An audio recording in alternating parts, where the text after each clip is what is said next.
আমাদের দেশে বিভিন্ন জিনিসের সংকট দেখা দেয়, যেমন তেলের সংকট দেখা দেয়, গ্যাসের সংকট দেখা দেয়, খাদ্যদ্রব্যের সংকট দেখা দেয়, নিত্য প্রয়োজনীয় অনেক জিনিসের সংকট দেখা দেয়।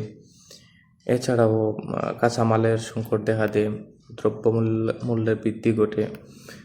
অথচ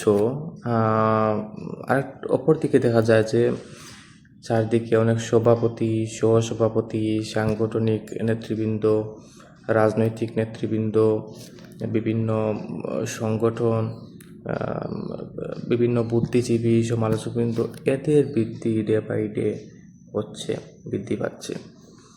অথচ আমার দেশের কোনো উন্নয়ন হচ্ছে না, উন্নতি হচ্ছে না, এবং এটা স্বাধীনতার পর থেকেই চলে আসছে এরকমই। এর পিছনে কি কারণ থাকতে পারে, আপনার কি মনে হয়?